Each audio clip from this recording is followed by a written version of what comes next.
Hi, my name is Joseph, and I've been thinking about Starfield. Uh, really quickly, my quick history with Starfield. When the game was first announced, I was one of those individuals who, to be quite frank, was really neutral. It's not that I didn't care. It was just that because at the time I didn't own a Series X. I do own an Xbox One X.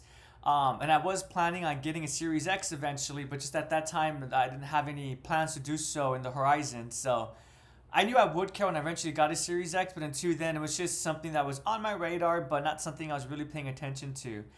As the game got closer to release, I am a Bethesda fan. More specifically, I enjoy Elder Scrolls, though I do enjoy Fallout as well. Elder Scrolls will probably be more my cup of tea. If one was to ask me what do I prefer more, I would definitely say Elder Scrolls. I have played Oblivion. Unfortunately, I never beat the main quest because it was just one of those RPGs that was very in depth for me when I was younger. But despite that, I have played it multiple times. In fact, I'm doing a playthrough, my first modded playthrough. I own it on my Xbox. I own it physically and digitally. I know I own it on Steam as well. And I'm doing a modded playthrough. And I'm planning on doing beating the story for the first time. I have beat my first game, Bethesda game that I beat was Skyrim. That one also took me multiple tries, not because I was not enjoying the game, but because, as one is aware, with Bethesda games, it's so huge, it's easy to become distracted from the main story. But I'm not like most Bethesda players. I want to do the main quest just because for me, it just goes. Excuse me, everyone. That was my cat. She knocks something over with her tail. She's a little tyrant, but it's okay. I love her. um, as I was saying, I like finishing the main story just for world building, just so I know what's going on, especially if it's my first time playing a game. And so it took me about, I got it for the first time, Skyrim on my PS3, then I got it for my PS4, no, excuse me, PS3, Xbox, then PS4. Um, and I finally beat it on my PS4. And I enjoyed it. I really did appreciate it. Actually, I have unlocked most of the trophies. I don't have it platinum, but I do have quite a few of them. I was quite shocked of how much I played that game when I was just going through my trophy list. I was like, oh wow, I didn't realize the main story and the DLC. I haven't beat any of the Fallout games quite yet. I've come quite close. The closest was when I was younger with Fallout 3 when that first released. Again, just like with Elder Scrolls, I'm not gonna lie, I was a little bit scared. Elder Scrolls and Fallout could be an intimidating, spooky, horror-centric game when it wants to be. And back then, I was not really a fan of horror, so that's why I did want to play it, but it wasn't always the first thing that I was keeping in mind when I wanted to play a game. That was just my long history to describe. When Starfield, the presentation came out, it really got me interested and intrigued. I did my best to ignore it by, modding Skyrim, not Skyrim, excuse me, modding Oblivion. I've also modded New Vegas and Fallout 3. And my best effort to, well, why do I need Starfield when I'm currently playing through the older games? Also, Morrowind. I am currently playing through Morrowind, which is very enjoyable for sure. I'll be doing a video on that in the future. But when it came to Starfield, I was shocked to discover, and some of my friends have tried telling me, well, this is typical of Bethesda players. But again, I want to reiterate that for me, it's unusual because I typically do the main quest first. And when I don't do the main story for a long time, I start a new character because I don't recall what was going on. I do my best to finish the main story and then start exploring after that. With Starfield, it was the complete opposite for me. I have about 25 hours so far, maybe a little bit more than that, for sure, at least 25 hours. And I've only beaten two and a half main stories. I think now it's at three. I need to check. The last time I checked, the reason why I say two and a half is because when I checked, I was in the process of completing my third main quest. So I'm now either at three or three and a half. And I'm shocked because I've completed so many of the side quests, and I'm also just exploring as well. Starfield really is, for me, it feels more like an Elder Scrolls game with the music of Fallout. When the music comes on, the soundtrack, I definitely hear elements of Fallout. Surprisingly, I really don't hear Elder Scrolls, but it might be just because although I am a fan of Bethesda, I'm not a hardcore fan in the same vein as Mass Effect, where I really love the soundtrack, or like, for example, Game of Thrones. I do enjoy the soundtrack, or The Legend of Heroes, Trails of Cold Steel, Trails in the Sky. I love those soundtracks as well. and also Final Fantasy 15 and Halo, of course. Right? So my point is just that when it comes to video game soundtracks, when I really appreciate it, I have a tendency to seek it out outside of the game. I do appreciate Bethesda's game soundtracks, but I never really sought it out. But I still hear the familiar notes. But with that being said, I don't really hear Elder Scrolls, but I'm sure I'm wrong about that. I'm sure it is present, and I haven't done any research. And if I did light research, it'll be quite easy to find.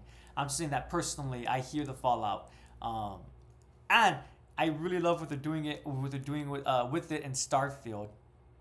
I have to say, I think this might be my favorite soundtrack.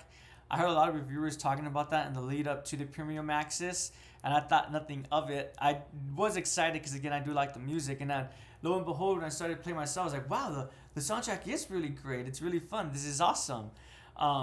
I'm definitely going to do a review on Starfield, but it probably won't be for a little while because I do want to beat the main story at the very least and do some of the side quests. Maybe even do a New Game Plus run at least halfway through or one before I do my review. It's a Bethesda game. It's a very big game.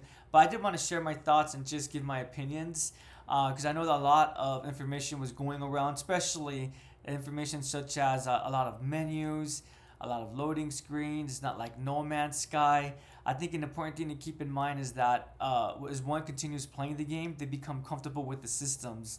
There is no need to go to the menus. I'm sure one is probably aware already. They could do everything through their scanner, be it their personal hand scanner or the scanner on the ship. And yeah, there's no need to navigate the menus if one chooses not to. In addition, for me personally, the fast traveling and the whole dilemma about that, I'm okay with it just because of the setting of where the game is taking place. One is in a ship. It would take forever to quote unquote walk to the nearest planet, or I guess fly to the nearest planet, right? One actually did it in real life in the game. It took them, I think, 9 hours to get to Neptune or Pluto or something like that.